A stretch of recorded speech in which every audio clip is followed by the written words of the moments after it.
Business Club de France des entrepreneurs avec Michel Picot.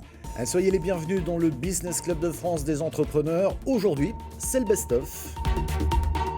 Et nous retrouvons notre invité depuis Antibes, Philippe Perrard, qui est le président fondateur de LCLC. Bonjour Philippe. Bonjour. LCLC que vous avez fondé en 2016 propose donc des lunettes de vue intelligentes et connectées. Vous étiez venu dans cette émission il y a plusieurs mois et nous voulions en savoir plus sur vous et vos développements aujourd'hui. Parlons d'abord de ces lunettes. Que proposent-elles en étant intelligentes et connectées ? Eh bien, ce qu'il faut savoir, c'est que les lunettes connectées que je porte, qui d'ailleurs ressemblent à s'y méprendre à celles que vous-même arborez, mon cher Michel, et j'aurais même une petite critique, c'est que nos lunettes à nous doivent peser, je pense, moins lourd que celles que vous-même vous avez sur le nez, puisqu'on utilise des matériaux composites de dernière génération, nous permettant, avec l'électronique embarquée, de n'avoir un poids que de 25 grammes. C'est vous dire, et dedans, on a une quinzaine de capteurs qui vont nous permettre de récupérer des données physiques, physiologiques et environnementales. Ces données vont être traitées directement dans la lunette via des algorithmes mus par de l'intelligence artificielle et vont permettre de prévenir le porteur d'un certain nombre de risques qu'il peut encourir. On a un certain nombre de cas d'usage qui existent aujourd'hui, comme la détection de l'endormissement au volant, comme la détection de la chute, que ce soit pour les personnes âgées ou pour les travailleurs isolés, par exemple, dans le bâtiment. Et puis on avance sur d'autres cas d'usage chaque semestre. Juste une petite précision pour prévenir l'endormissement au volant, pour ne prendre que cet exemple-là. Ces lunettes réagissent comment ? Alors, ce qu'il faut savoir, c'est que déjà, je vais vous montrer comment ça fonctionne. Lorsqu'on va essayer de capturer la problématique de l'endormissement, on se base notamment sur la durée de fermeture de nos paupières. Une étude médicale a clairement démontré que c'était ça le fait générateur qui pouvait permettre de diagnostiquer un endormissement. Donc, sur mon écran, vous voyez exactement ce qui se passe sur mon visage. Je vais par exemple cligner une fois des yeux. 2 fois,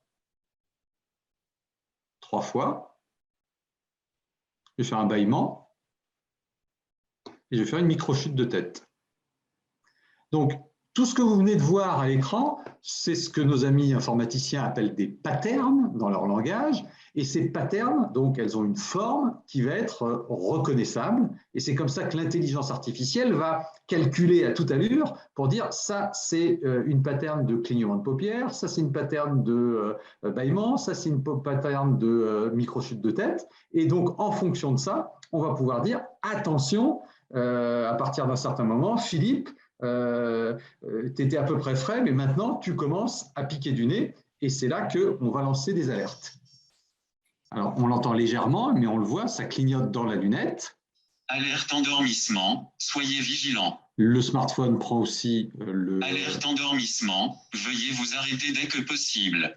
3e, 4e dizaine d'alerte, où on voit là carrément la sirène. Et en même temps, on va avoir des messages qui peuvent être envoyés, que ce soit aux passagers de la voiture ou, par exemple, à ma femme, pire encore, à ma belle-mère, et éventuellement, si vous en avez pris l'abonnement, à notre service de secours téléassistance 24/24, qui va pouvoir, je dirais, immédiatement vous contacter en disant « Michel, on s'est rendu compte que vous étiez en train de piquer du nez, on vous a géolocalisé à tel endroit, à 2 km, il y a une aire de repos, on va converser avec vous jusqu'à ce que vous atteigniez cette aire de repos. Là, vous faites votre petit rompiche et vous repartez sain et sauf. » Merci pour votre démonstration, Philippe.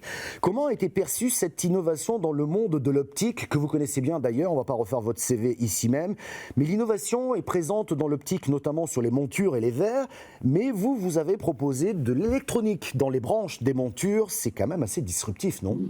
Alors, ce qu'il faut voir, c'est qu'effectivement, l'opticien n'est pas encore habitué aux lunettes connectées. En revanche, on se rend compte que tous les grands GAFAM du monde ont des projets de lunettes connectées, que ce soit en entertainment ou des choses comme ça.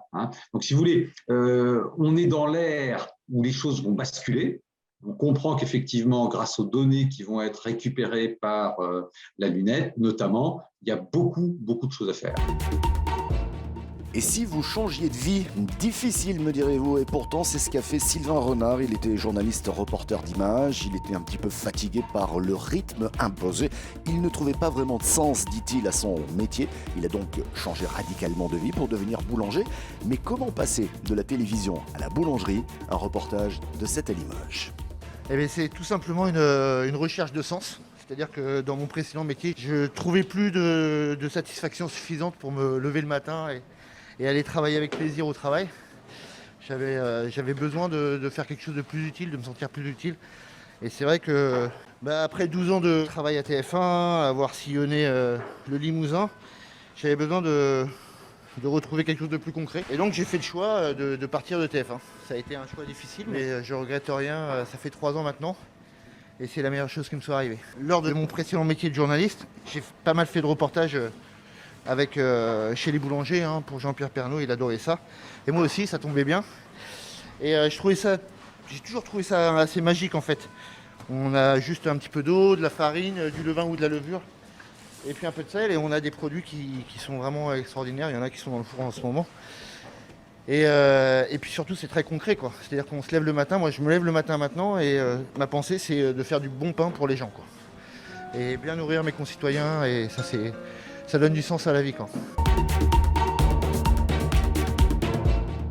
J'ai presque envie de vous dire qu'en période d'incertitude, on se pose tous ces questions. Qu'est-ce que je vais devenir? Qu'est-ce que j'ai envie de faire? Comment s'épanouir?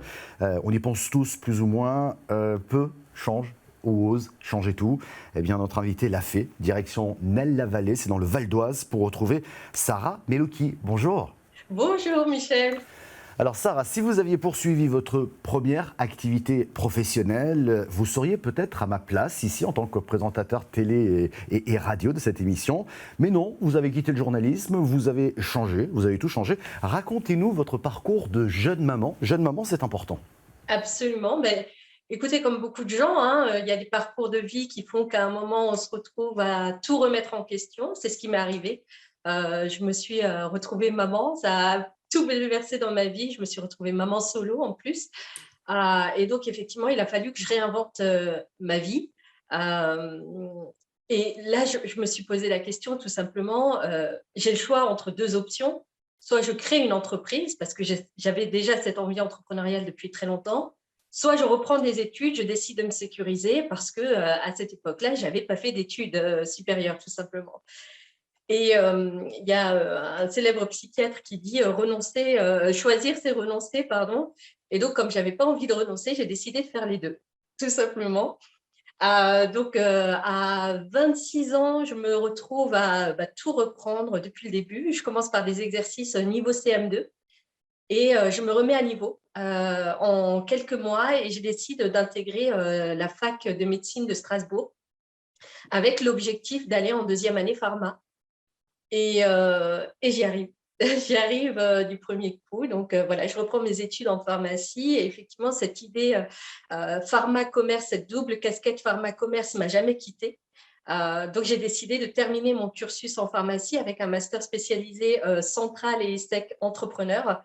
Voilà, que j'ai terminé il y a quelques mois. Et le journalisme, finalement, mène à tout. Vous êtes passé dans un autre monde pour, une part, sécuriser cette petite famille, vous nous l'avez dit, mais aussi pour vous faire plaisir dans une carrière professionnelle toute neuve.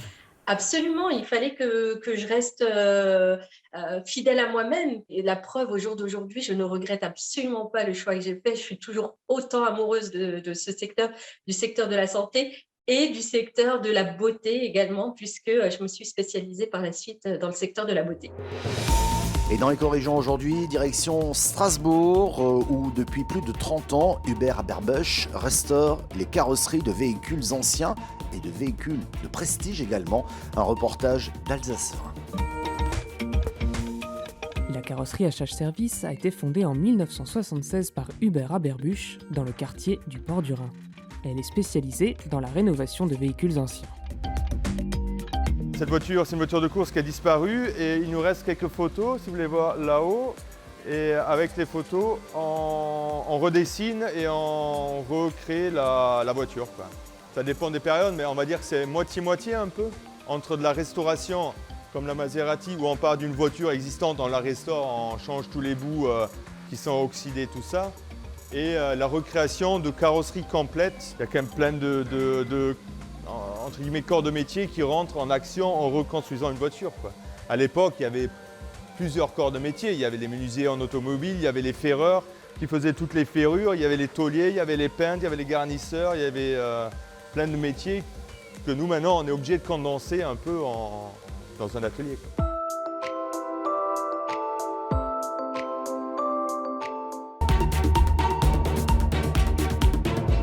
Notre créateur entrepreneur de la semaine, Théo Godard, il a créé Nouvelle Classe, il est basé à Pontoise. Ce jeune entrepreneur accompagné par le réseau BGE réinvente tout simplement les cours en ligne.